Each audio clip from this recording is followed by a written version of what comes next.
चीन एक ऐसा देश है जिसे दुनिया भर में जाना जाता है। चीन की उच्च मध्यम आय, विकासशील, मिश्रित, समाजवादी बाजार अर्थव्यवस्था है, जिसमें औद्योगिक नीतियां और रणनीतिक पंचवर्षीय योजनाएं शामिल हैं।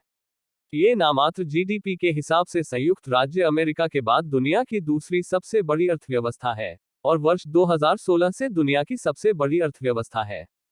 चीन अपनी अर्थव्यवस्था को विकसित करने के लिए हर क्षेत्र में प्रगति करना चाहता है और ऐसा ही एक क्षेत्र ऊर्जा क्षेत्र है।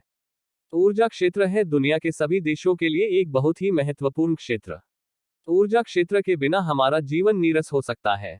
हमारे मोबाइल फोन चलाने से लेकर बड़े कारखाने चलाने, विमानन चलाने और रक्षा के लिए बहुत महत्वपूर्ण है और हर घर के लिए भी ऊर्जा की आवश्यकता है। अधिकांश देशों के लिए ऊर्जा संकट एक बड़ा मुद्दा है। यदि बिजली की उत्पादन लागत अधिक है तो हमें अधिक बिजली बिल का भुगतान करना होगा और इससे सामाजिक संकट पैदा हो सकता है। भारत सहित विभिन्न देशों की सरकारें विभिन्न स्रोतों से सस्ती और नवीकरणीय ऊर्जा का उत्पादन करने की कोशिश कर रही हैं। चीन ऐसे प्रकारों में से एक है जो देश विभिन्न स्रोतों से सस्ती और नवीकरणीय ऊर्जा का उत्पादन करना चाहते हैं। चीन ऊर्जा क्षेत्र में अपना दबदबा बनाना चाहता है। चीन एक ऐसा रिएक्टर बनाना चाहता है जो थोरियम से ऊर्जा का उत्पादन करेगा। लेकिन थोरियम क्या है? कौन सा देश थोरियम में समृद्ध है? आइए जानते हैं थोरियम और चीन द्वारा इसके उपयोग के बारे में। थोरियम एक कमजोर रेडियोधर्मी धात्विक रासायनिक तत्व है जिसका प्रतीक थ और परमाणु संख्या 90 है। थोरियम हल्के चांदी का होता है और हवा के संपर्क में आने पर जैतून के भूरे रंग को धूमिल कर देता है, जिससे थोरियम डाइऑक्साइड बनता है। यह मध्यम रूप से नर्म और लचीला होता है और इसका गलनांक उच्च होता है। थोरियम एक इलेक्ट्रोपॉजिटिव एक्टिनाइड है जिसका रसायन विज्ञान जोड़ 4 ऑक्सीकरण अवस्था पर हावी है। ये काफी प्रतिक्रियाशील है और सूक्ष्मता से विभाजित होने पर हवा में प्रज्वलित हो सकता है। अगस्त 2021 में चीन ने अपने पहले प्रायोगिक थोरियम आधारित परमाणु रिएक्टर के पूरा होने की घोषणा की। देश के उत्तर में गोबी रेगिस्तान के मध्य में निर्मित रिएक्टर का अगले कुछ वर्षों में परीक्षण किया जाएगा। यदि प्रयोग सफल साबित होता है तो बीजिंग एक और रिएक्टर बनाने की योजना बना रहा है जो संभावित रूप से 1 लाख से अधिक घरों के लिए बिजली पैदा करने में सक्षम होगा।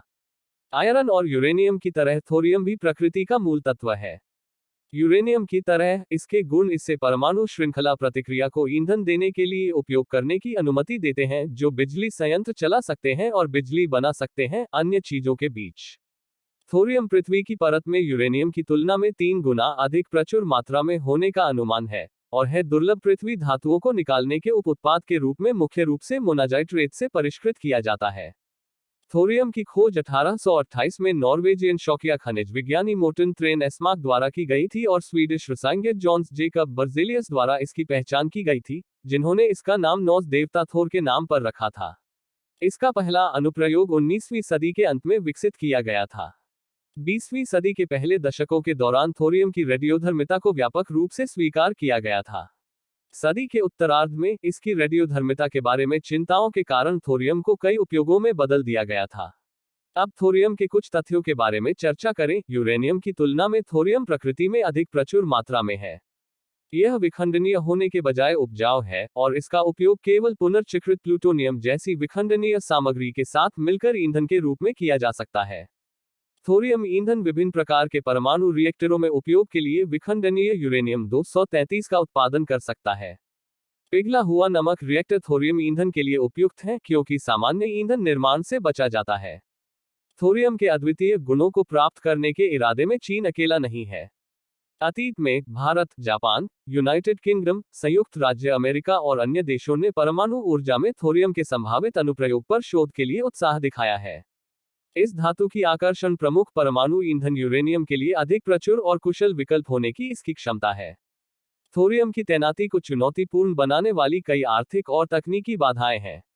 इसकी प्रचुरता के बावजूद धातु को निकालना वर्तमान में महंगा है। गांसू प्रांत के गोबी रेगिस्तानी शहर वुवेई में स्थित चीनी विज्ञान अकादमी का Shanghai institute of applied physics 2 megawatt तरल ईंधन थोरियम पिघला हुआ नमक रिएक्टर संचालित करता है। चीन के राष्ट्रीय परमाणु सुरक्षा प्रशासन ने शंघाई संस्थान को परमिट देने के लिए एक परमिट जारी किया। परीक्षण संचालन से शुरू करके 1 दशक तक रिएक्टर चलाने की क्षमता। शंघाई इंस्टीट्यूट को परमिट में निर्धारित लागू कानूनों, विनियमों और तकनीकी विशिष्टताओं के अनुसार रिएक्टर की सुरक्षा सुनिश्चित करने का आदेश दिया गया है। यदि चीन की यह थोरियम परियोजना सफल होगी तो स्वच्छ और नवीकरणीय ऊर्जा का उत्पादन करने के लिए एक नई क्रांति शुरू हो जाएगी और चीन के लाखों या करोड़ों आम लोगों को फायदा होगा। चीन अर्थव्यवस्था के विनिर्माण क्षेत्र में अधिक शक्तिशाली होगा। यह नई तकनीक मानव सभ्यता में एक मील का पत्थर बन जाएगी।